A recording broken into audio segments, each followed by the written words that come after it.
নমস্কার, কেমন আছেন সবাই? আশা করছি ভালো আছেন। আমি প্রিয়াঙ্কা, ইনভেস্টমেন্টের একজন রিসার্চ অ্যানালিস্ট।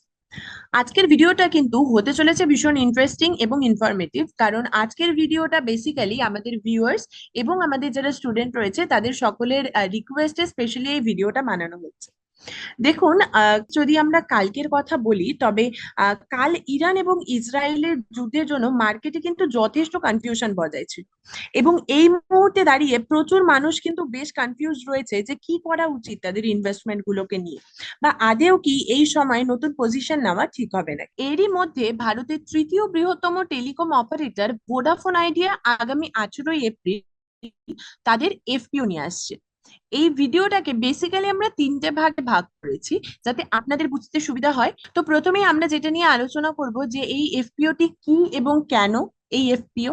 তারপর আমরা যদি কোম্পানির একটা ওভারঅল একটা ফান্ডামেন্টালস অ্যানালিসিস যেন আমরা দেখতে পারি এই ভিডিওটার মাধ্যমে, এবং তারপরে আমরা আলোচনা করব যে এই এফপিওটিতে অ্যাপ্লাই করার আগে কি কি ফ্যাক্টর দেখা উচিত, বা আদেও কি এফপিওটিতে অ্যাপ্লাই করা উচিত নাকি উচিত না। এবার যারা ফার্স্ট টাইম এফপিও ওয়ার্ডটি শুনছেন তারা ভাবছেন যে আইপিও তো শুনেছি, এফপিওটা আবার কি।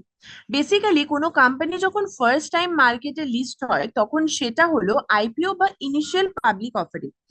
এবারে যখন কোনো কোম্পানি অলরেডি মার্কেটে লিস্টেড রয়েছে এবং পুনরায় শেয়ার ইস্যু করতে চায় তখন তাকে বলা হয় কিন্তু এফপিও। এবার প্রশ্ন আসতেই পারে যে কোম্পানি কেন এফপিও?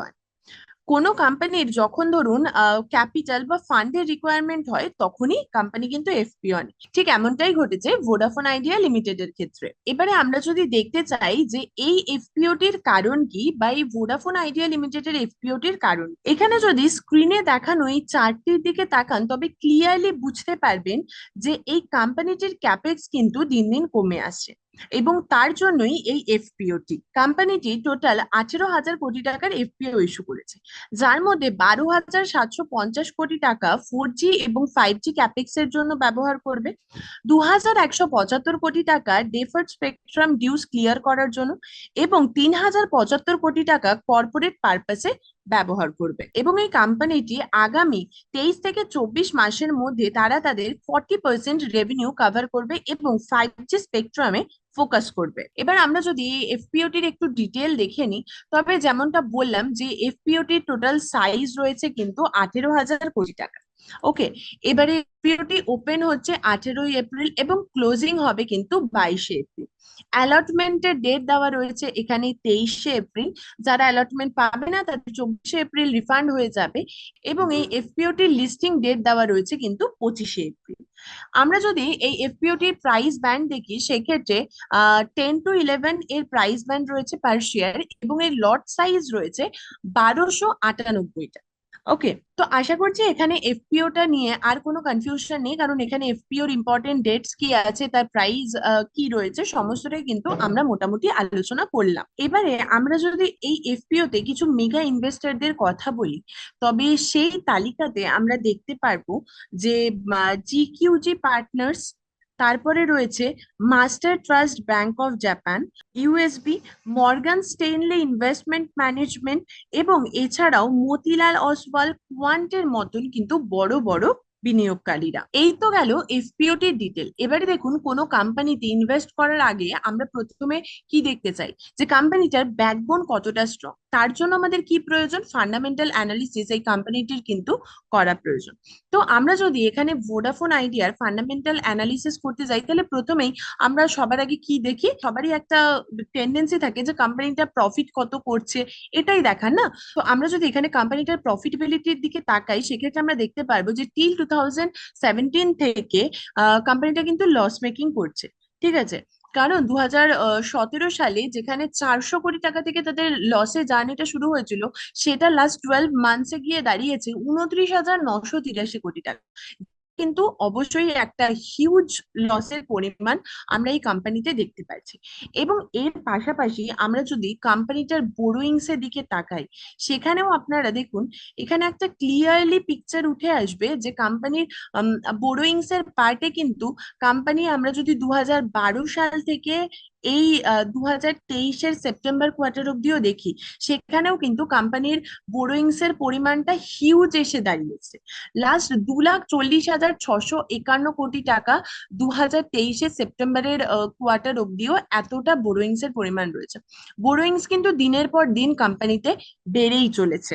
এবারে আমাদের এর পাশাপাশি অবশ্যই দেখতে হবে যে স্টকটা কতটা রিটার্ন দিয়েছে। তো সেক্ষেত্রে আমরা যদি 10 ইয়ার্সে দেখি -17% এবং 5 ইয়ার্সে -6% রিটার্ন দিয়েছে এই স্টকটি। কিন্তু 3 ইয়ার্সে 14% এবং 1 ইয়ারে 114% রিটার্ন আমরা কিন্তু এই স্টকটিতে দেখতে পেরেছি। ঠিক আছে, কারণ দেখতেই পাচ্ছি না, আমরা 2017 সাল থেকে স্টকটা লস মেকিং এ রয়েছে।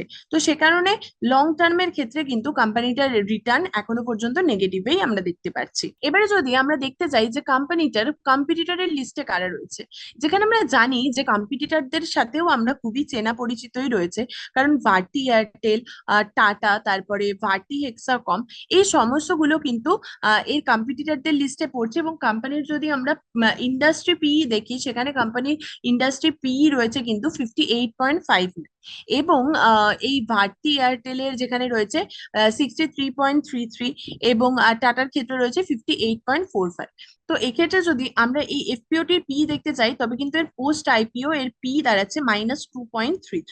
ঠিক আছে, এখানে একটা ক্লিয়ার সিনারিও আমরা দেখতে পেলাম হচ্ছে কোম্পানিটার ফান্ডামেন্টালস এর ক্ষেত্রে। এবারে সবার একটা যেটা গুরুত্বপূর্ণ বিষয় হচ্ছে যে আমরা কি এফপিওটাতে অ্যাপ্লাই করব নাকি করবো না। দেখুন, এটা আমাদের ইনভেস্টমেন্টের পক্ষ থেকে আমরা প্রত্যেকটা ভিডিওতে সকলেই একটা কথা বলেই থাকি যে কোনো ইনভেস্টমেন্ট করার আগে অবশ্যই নিজেদের গুরুত্বপূর্ণ যে অ্যানালিসিস গুলো রয়েছে সেগুলো তো আপনারা অবশ্যই করবেন। তারপরে ইনভেস্টমেন্ট করা না করা সেটা সম্পূর্ণ আপনার উপরে ডিপেন্ড করছে। আমরা এখানে যেটা করতে পারি, আপনাদের জাস্ট একটা ক্লিয়ার ধারণা দিতে পারি, বা একটা জাস্ট ধারণা দিতে পারি যে একটা কোথাও ইনভেস্ট করার আগে কি কি ফ্যাক্টর গুলো দেখা উচিত। এক্ষেত্রেও তার ব্যতিক্রম হবে না। আমরা বলবো যে কি কি ফ্যাক্টর গুলো এখানে কাজ করছে এই এফপিওটার ক্ষেত্রে। তো এখানে প্রথমে এই কোম্পানিটার ক্ষেত্রে যেটা ইন্টারেস্টিং ফ্যাক্টর কাজ করছে, যে আমরা যদি লাস্ট ট্রেডিং সেশনের কথাও বলি, সেখানে কোম্পানিটা ক্লোজিং হয়েছে কিন্তু 12 টাকা 95 পয়সা। ঠিক আছে, এবং এর অফার প্রাইস কি রয়েছে, এর অফার প্রাইস কিন্তু রয়েছে, বা এর প্রাইস ব্যান্ড রয়েছে 10 থেকে 11 টাকা পার শেয়ার। তো এখানে এর অফার প্রাইস যেটা রয়েছে, তার থেকে কিন্তু প্রিমিয়ামেই এই স্টকটি এখনো পর্যন্ত ট্রেড করছে। ওকে, এবার আমাদের দেখতে হবে যে জিএমপি কি রয়েছে। জিএমপি এখানে দেখতে পাচ্ছি যে 13.64%-এর একটা জিএমপি রয়েছে। এবং এক্ষেত্রে দেখার বিষয় যে যেটা এখন এর কারেন্ট মার্কেট প্রাইস চলছে, তার থেকে কিন্তু ডিসকাউন্টেই এই এফপিওটি আনা হয়েছে। এবারে কিছুক্ষণ আগে আমি যেমন আপনাদের দেখালাম যে এই কোম্পানিটার রিটার্নের ক্ষেত্রে, যদি লং টার্ম রিটার্নকে কনসিডার করেন, লং টার্ম রিটার্নে কিন্তু এখনো পর্যন্ত লস মেকিং রয়েছে। বাট 1 ইয়ার বা 3 ইয়ারের ক্ষেত্রে কোম্পানিটা প্রফিটেবিলিটিতে রয়েছে। এবং তার সাথে সাথে নেগেটিভ পয়েন্ট এই কোম্পানিটার ক্ষেত্রে যেটা কাজ করছে, এর ফান্ডামেন্টালস। কারণ আমরা যদি নেট প্রফিটের দিক বলি, বা আমরা যদি বোরোয়িংস এর দিক বলি, কোনোটাই কিন্তু সেরকম ভাবে স্ট্রং কোনো পয়েন্ট হিসেবে কাজ করছে না এখনো পর্যন্ত। তো আপনার কি মনে হয় এই কোম্পানিটির এফপিওটি থেকে অ্যাপ্লাই করা উচিত নাকি উচিত না, বা আপনি কি অ্যাপ্লাই করছেন, সেটা অবশ্যই আমাদের কমেন্ট করে জানাতে ভুলবেন না। এবং কেমন লাগলো আজকের ভিডিওটি অবশ্যই আমাদের কমেন্ট করে জানাবেন। এবং এরকম নতুন নতুন ভিডিও দেখার জন্য অবশ্যই ইনভেস্টমেন্টের ইউটিউব চ্যানেলটিকে আজই ফলো করে দিন।